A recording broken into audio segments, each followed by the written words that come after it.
That shift to the democratization of power, or what I would call citizen utilities, is happening in many places, and not just in high income OECD countries, also, developing countries that are putting standalone power stations in to supply themselves with energy as well from rooftop solar. Hi, everyone. Welcome to the Climate Confident Podcast. My name is Tom Raftery, and with me on the show today, I've got my special guest, Jemma. Jemma, welcome to the podcast. Would you like to introduce yourself? Sure. Thanks for having me, Tom. I am a co-founder and chairman of PowerLedger. We're a software company and we make software for the electricity sector. We help energy suppliers innovate around new products for their customers that allow consumers to take more control of their energy. And we have a marketplace for trading renewable energy certificates, which are bought and sold by large corporates and generators of solar farms and wind farms. And we've been operating for 8 years, and we've got projects in Europe, the US, and Asia. And I'm based in Zug in Switzerland. And so let's start at the beginning, I guess is a good place. Why? Why did you co-found PowerLedger? What was it that made you wake up one morning and think, I think I'll start PowerLedger? Well, that didn't happen. I actually had just had a baby, my first child, 6 weeks earlier. And I was introduced, I used to work in banking, and a former banking colleague of mine introduced me to my fellow co-founder at PowerLedger, John Bullich. And he's a technologist and had developed applications using blockchain technology.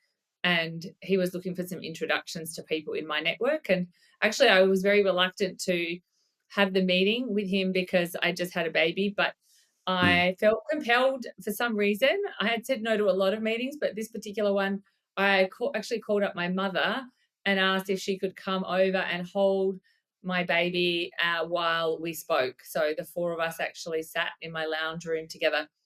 And I was halfway through my PhD at that moment, and I was designing a solar and battery system for an eco village in Fremantle. And I was a Hmm. bit stuck trying to find software that would allow the trading of electricity within the eco village. So there was a solar farm in the eco village and a battery, and I wanted people to be able to trade their allocation of energy from those sources with each other. And I couldn't find any software that did that. And John had developed applications using blockchain and was very enthusiastically telling me about that. And I said, well, could it do anything in energy? And we started to look together and saw not only could it do what I had hoped in my doctoral research, but also broader applications in energy in terms of tokenizing energy and derivatives of energy like carbon credits and renewable energy certificates, tracking energy down to each kilowatt hour in terms of time, place. So we got very excited, and 3 months later, we set up the company. So yeah, it wasn't on the radar, let's say, to do that. It just was serendipity. And who would typical customers be for PowerLedger? Utilities primarily for peer-to-peer trading and tracking services because they want to innovate with new products for their customers. And then for the marketplace for trading attribute certificates, which is called TraceX, the users of that marketplace are generators of electricity who have certificates that they want to sell, and large corporates that want to buy certificates. So they're the users or customers in that example, that product use case. Okay. And the utilities, how does it work for them? They roll it out in their system. Do they have to be able to talk to all of their smart meters, I guess, to get the generation data and then create, what is it, blocks on the blockchain? I assume it's a private blockchain. Create blocks on the blockchain and that way track and trace all the, as you said, kilowatt hours that are coming in and out of the system. It's a very good multi-part question, Tom, that I'll endeavour to answer. But very good questions, by the way, and I don't mean that flippantly. So actually, smart meters are a prerequisite to use our system. So we can't operate unless there's smart meters. And then in terms of the product, depends what the product is. So if it's peer-to-peer trading of electricity, then the client, which is the utility, would want to offer peer-to-peer trading to its own customers. Mhm. And So using smart meter data, we would be able to measure how much electricity is being exported from houses and businesses that have rooftop solar. And then for those that want to buy and consume that electricity peer to peer, how much they're drawing off the grid at that same moment in time to measure how much electricity that's being traded peer to peer. So within the retailer or energy supplier allows its customers to trade peer to peer with each other. And in terms of tracking electricity, which is another kind of use case for energy suppliers, they may want to provide that service to their customers. So it might be a large corporate that has a lot of shops and it wants to have visibility at each site. How much energy am I using? What type of energy am I using? If I've got on site generation like rooftop solar, how much of that is contributing to my total energy consumption? And what's a gap that I might need to fill from buying energy from elsewhere? And for that, you also do need smart meters as well. Mm. And in terms of the retailer or the energy supplier, what's important to them will dictate the kind of product that they might want. It might be that they see a real point of difference to attract new customers. Like, for example, our client in Austria, Energy Steiermark, we've jointly developed a peer-to-peer trading product with them called Energy Communities, and they saw that as a point of difference to attract new customers to their business. And both residential customers and commercial and industrial customers are signing up and using the product, and they're getting more and more users every week. So that's seen as like something that differentiates them from other competitors within Austria. Okay. And when you say peer to peer trading, so I've got a 5 kilowatt solar array on my roof right now, and my neighbor, David, across the street doesn't. I don't always use 5 kilowatts during the day, so there would be excess, which I would be pushing out onto the grid. He's just across the road. So when you say peer to peer, does that mean that I would be able to, if my utility enabled it, I would be able to sell my excess directly to David? And if so, that's not really what's happening, is it? Because I'm pushing it out onto the grid. He's consuming from the grid, but it's not the exact same electrons. It's going out onto the grid. Or am I missing something? No, you're not missing something, but the way the accounting system in the grid works is exactly like that. For example, say you buy electricity from a solar farm, like a 100 megawatt solar farm, and you have a power purchase agreement. You're not actually buying the electricity that gets generated from that solar farm. What happens is a certain amount gets put into the grid, and you're allowed to take out the same amount at the same time. Yeah. And that is actually the bookkeeping system for the grid. So, an electron is fungible, indistinguishable, that is, from one another. So, the way the tally is kept is exactly like that.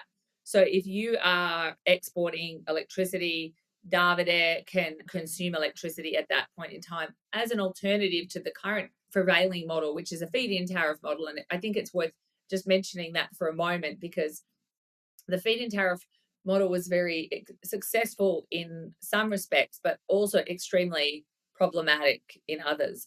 And what a feed-in tariff is, just a guaranteed amount of money that you would get for exporting rooftop solar or other sorts of energy for that matter to the grid. And Mhm.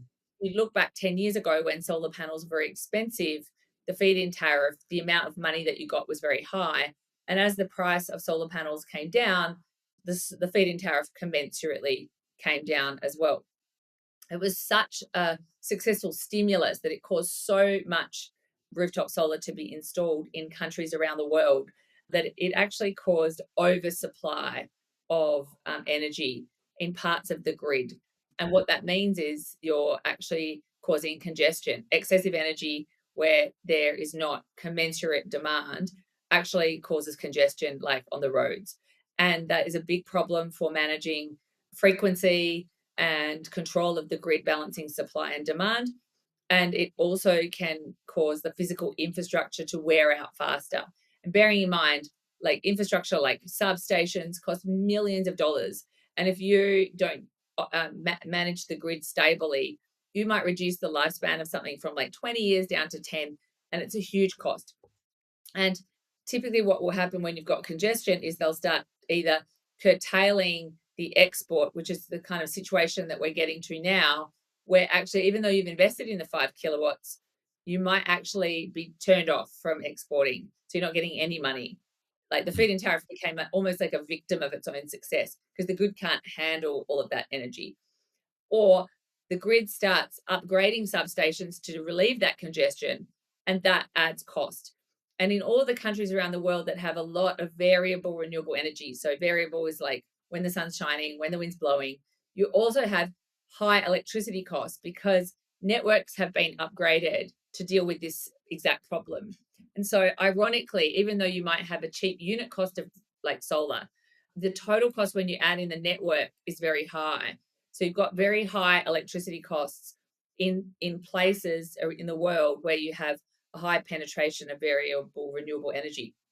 The other issue with this is it's a subsidy, and that subsidy cost is smeared across everyone else as well. And that also makes electricity expensive too. And so this model, and this is really the reason why we set up PowerLedger in the first place, because we could see the subsidy model was broken. And you were never going to get high penetrations of renewable energy if it ultimately made electricity more expensive. Mm. And the idea of peer-to-peer trading is a market model that doesn't use subsidies to grow renewables in a way that is really supportive of the grid. So what I mean by that is you would only have a price signal that would encourage you to export if that there was demand nearby to you, if Davide actually was there needing your energy.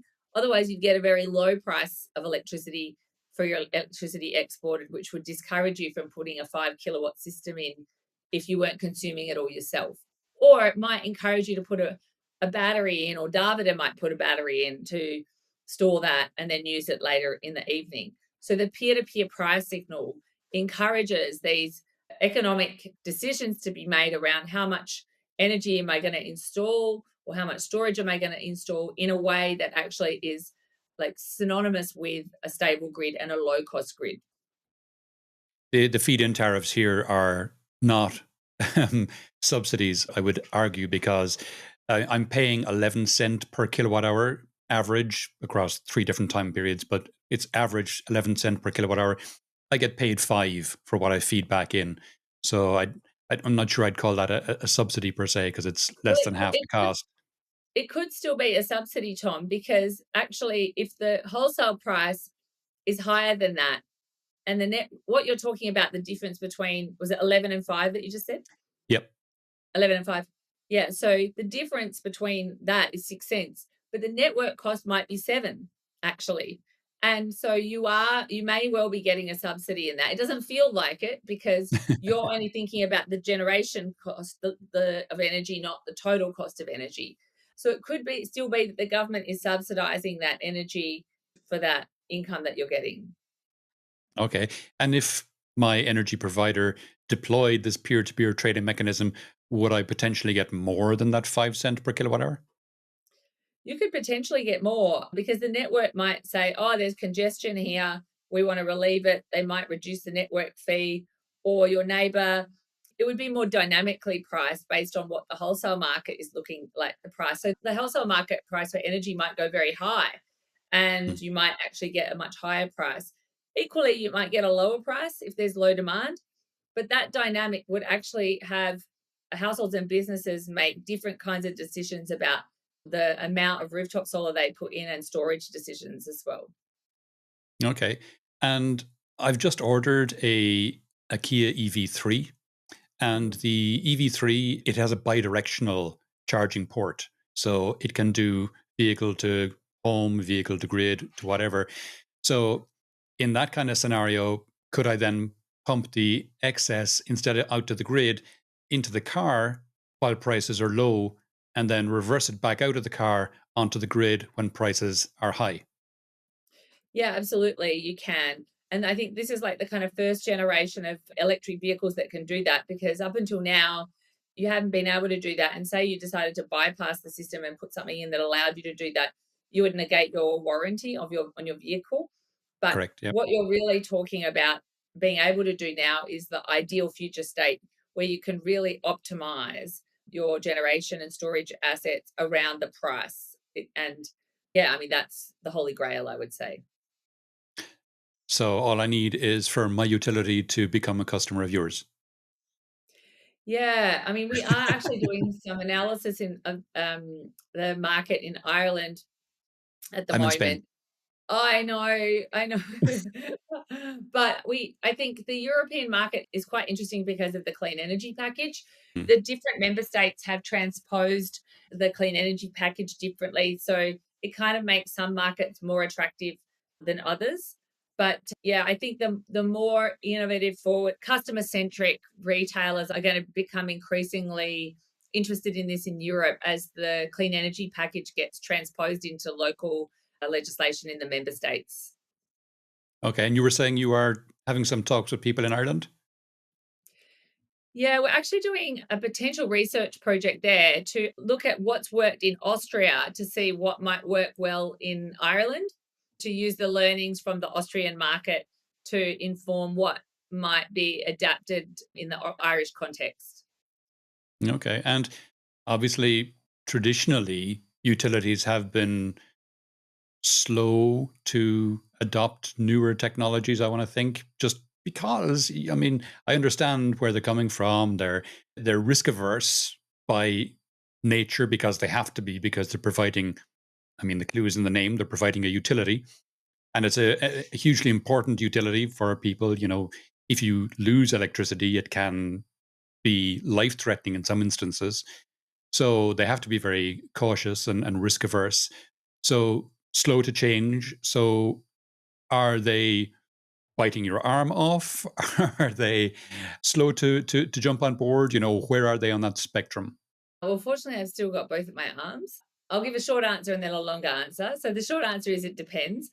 And the longer answer is in places where you have vertically integrated utilities, they're more predisposed to look at this because they're thinking about the whole system.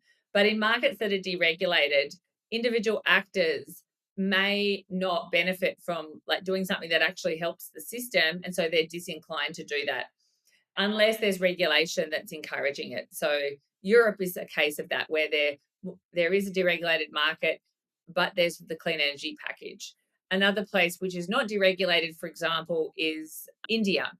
And that's a place that we're spending quite a lot of time in as well, and have done a number of projects there. And that's because they also have a different mindset there, which is around like system, like we've got to take care of the whole system. For example, India won't export its gas because it needs it to make fertilizer to feed the people. Whereas, for example, Australia exported its gas to get the highest price and didn't really think about what that would do to domestic gas prices and what that would do to electricity prices.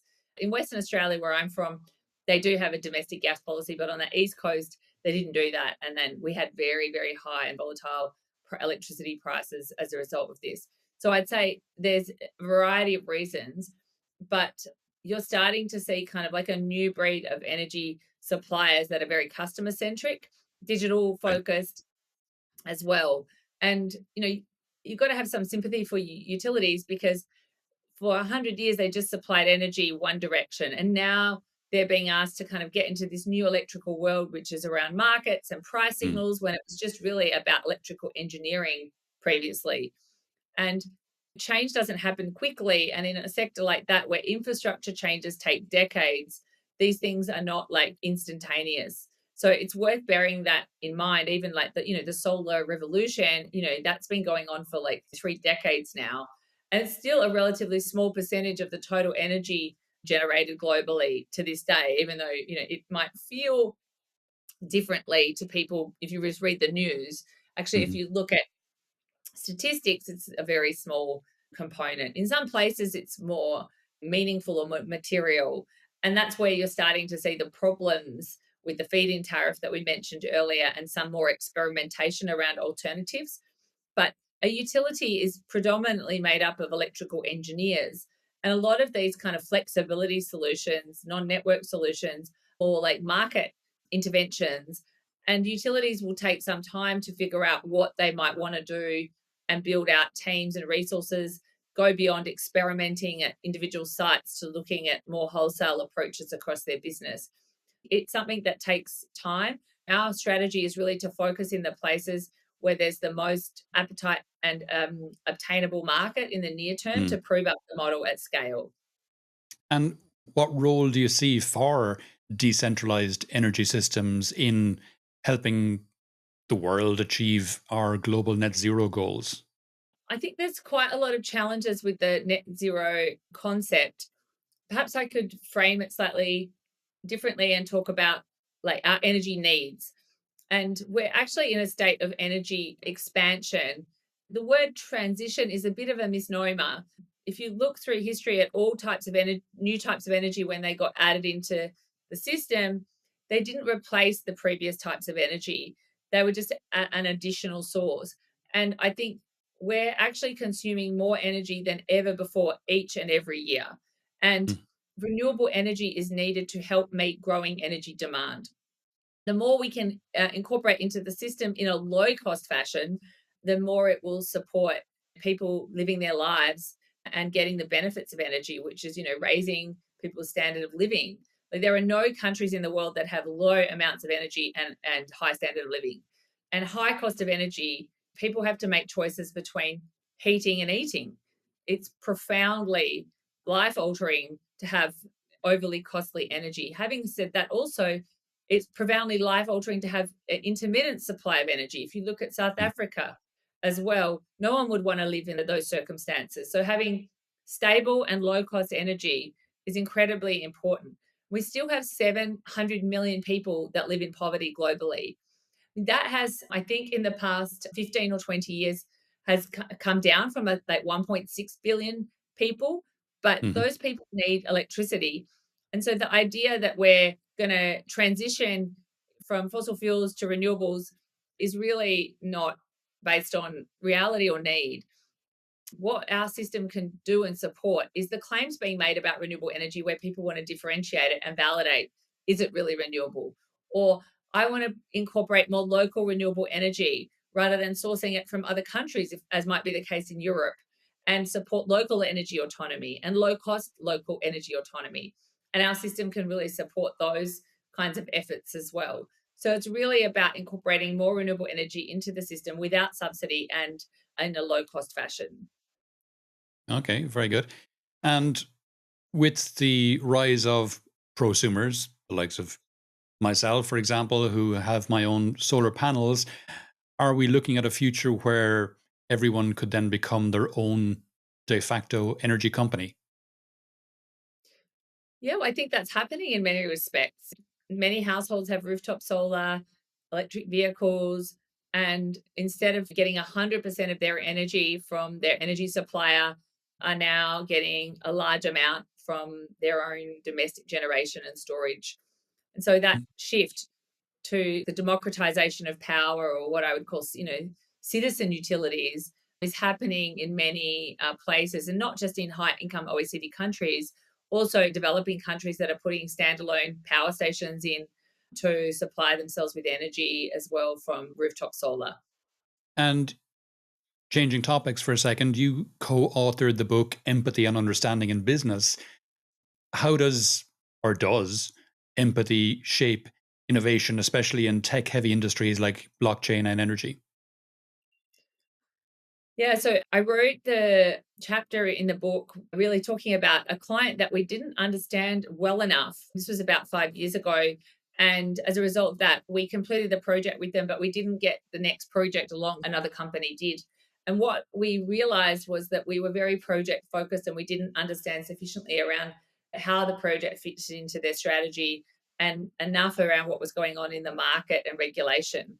And so that really catalyzed us forming like a deeper engagement with clients and having greater understanding and empathy for what they're trying to work on. And if you don't know all of those bits, you may be foul footed without realizing it in the execution of projects. So I think we take a lot more time to understand those things. And I wrote about that, what happened and what we learned from that. And I was lucky, yeah, to co author the book with Chris Voss, who wrote quite a famous book called Never Split the Difference. He's a former FBI hostage negotiator, and he wrote a book about negotiation. And can you share a real world example of where PowerLedger's tech made a measurable difference in sustainability or energy equity? Yeah, well, I think that the Austrian example is a great one. Energy Steiermark is one of the larger energy suppliers in Austria. They are very customer centric, they're very innovative, and they saw a real opportunity from the regulation change in Europe from the clean energy package, and really developed a product which is based on peer-to-peer trading, really fit for purpose for the Austrian market, and have and they initially targeted residential customers, but now they're also onboarding commercial and industrial customers as well, and they are seeing like real excitement and attention because customers that have, like, for example, businesses that might have rooftop solar on some of Mm, their sites might be able to supply excess to themselves. And then right. also any, yeah, so there's different like use cases that is appealing. So some of their sites might not have the space to have rooftop solar, so they can't install it, but they can buy it from themselves from other sites. And I Nice. think that they're seeing a lot of interest and traction from offering this product. And of course, that then makes solar more attractive for those businesses to deploy on their roofs. Yeah. So previously they might go, wait, we just can't supply solar for this site. So we might have to buy it from other sources. Now they might have other sites that they could put rooftop solar in and supply themselves. And then households can, trade with those businesses or each other, or also give energy. Like they could give energy to their school or community group. So it can create these local energy community concepts as well and have people take greater control of their energy future. And what do you think is the biggest misconception that people have about blockchain in the energy space? Well, I think you can do almost all of it without blockchain. And that may, sound funny to hear from a company that's using blockchain technology, but I think, we're not acolytes of blockchain technology. It's a useful tool. And I think it's worth saying that because there have been some developing applications, not in energy, sometimes maybe even in energy, using blockchain and think that it's like a cure all for everything. And it's not. It can do many things that make you want to use it. I would liken it to barcodes in a supermarket. It's not like you go to the supermarket because it's got barcodes, but the fact that it does have them means the stock control is better. When you go through the till, it's faster, there's less mistakes. And I think blockchain's analogous to that. You could go to your corner store and get milk, or you can go to the supermarket, but you don't go, I'm going to the supermarket because of the barcodes. I think having blockchain there means the accounting system works. It's a rock solid audit trail. It's verifiable. It builds trust. And I think, there's a lot of greenwash going on. And you want to be able to have a way to verify claims being made about energy that, builds trust and people can rely upon. And I think that's what it provides. Very good. Very good. And let's peer out a little bit into the future. If you could imagine a world where all energy is clean and decentralized, what's one quirky way you'd personally use renewable energy at home? Well, I think that the use case that you're cooking up in your house, Tom, that I think is the ultimate. If you have a number of people on your street and neighborhood doing that, then I think you can start to really get to high levels of renewable energy autonomy within a neighborhood. And then you don't need to draw energy from the greater grid. And then you don't need to upgrade substations, transformers. So you can have really lean grid and low cost local energy. Okay, superb. What do you think are the biggest hurdles holding back wider adoption of technology like your own?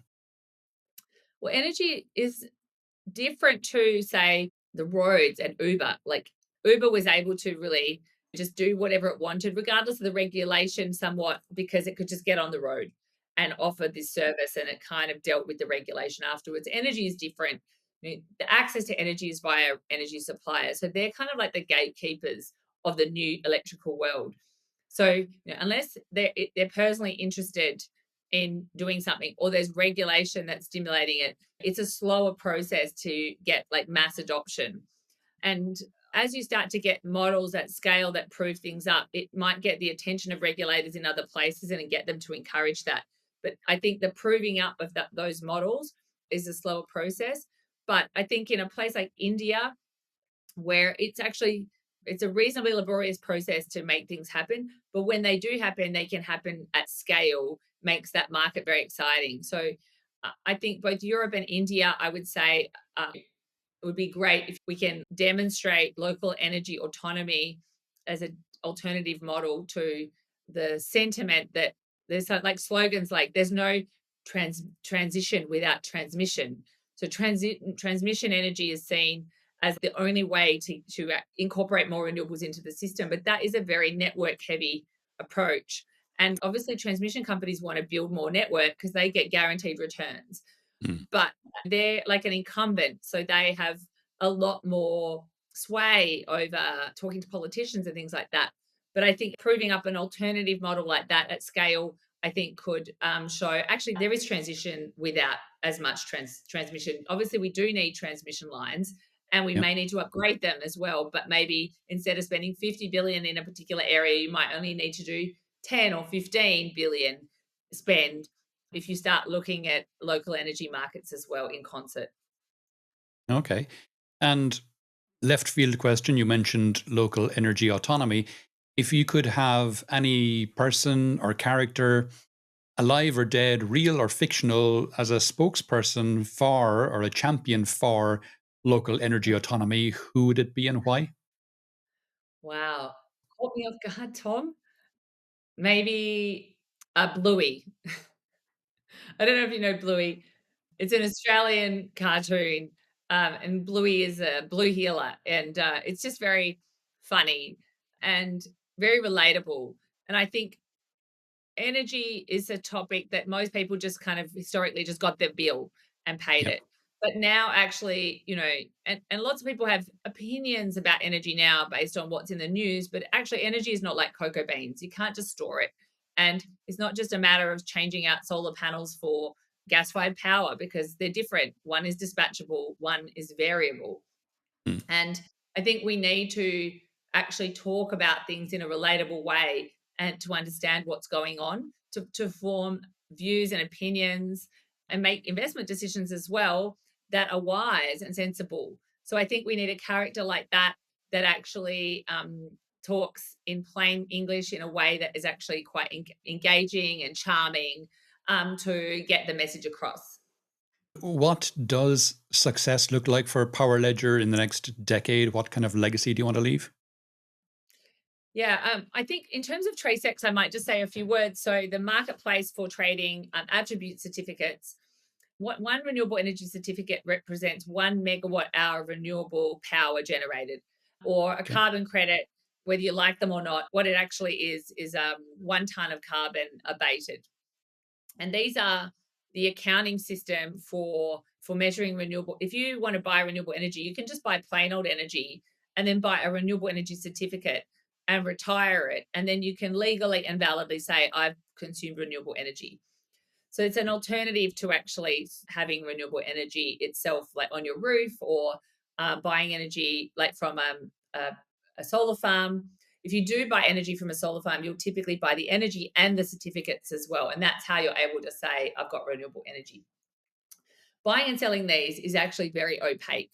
A lot of it happens through brokers. It's very difficult to transact. The costs, like you don't know what the costs are. It's difficult to know where they've come from in terms of like the vintage, time, type, place. And then there's double counting. There's buying and selling of things that have been retired. There's a whole lot of issues with that space. And what TraceX is a very automated way to buy and sell between the counterparties so that I don't have to worry about, oh, I've paid the money, but I'm not going to get the certificates, or I have to wait a long time. It all happens instantly. And then the pricing around that is very transparent. And then also the underlying projects you can easily distinguish. And I think that this technology can really provide efficiency and transparency to have the market mature. If you Mhm. think about other markets that are mature, you have transparent pricing, you have liquidity, and these are all kind of essential preconditions for a mature market. And I think that financial markets, they've always been a part of electricity trading, but the kind of secondary and tertiary parts of it in terms of the certificate market, I think is really ripe for change. to answer your question, I think that becoming supported by our platform, becoming more transparent, more liquid and scalable, I think would be a great accomplishment. We're coming towards the end of the podcast now, Gemma. Is there any question I didn't ask that you wish I did, or any aspect of this we haven't touched on that you think it's important for people to think about? Well, it's worth having a conversation with your energy supplier and asking them, besides the feed in tariff, how else can I use my energy or sell my energy? Or are there any energy sharing options for me? And how do I know when I'm buying my energy from you if I'm buying renewable energy? How do you actually tally all of that up and just, start showing an interest? I think that because, there's a variety of ways that that's been done, and some of them are more bona fide than others. And I think it's, to be a more proactive citizen and express what you'd like to see with your energy supplier will encourage them to start thinking about more innovative, customer centric products. Nice. Yeah, good idea. Great. Gemma, if people would like to know more about yourself or any of the things we discussed in the podcast today, where would you have me direct them? Well, the best place would be PowerLedger's website, which is powerledger.io, Indian Ocean. And I'm also on LinkedIn, and I post a fair bit there, and also on X. Superb. Great. Gemma, that's been fascinating. Thanks a million for coming on the podcast today. Thanks so much for having me, Tom.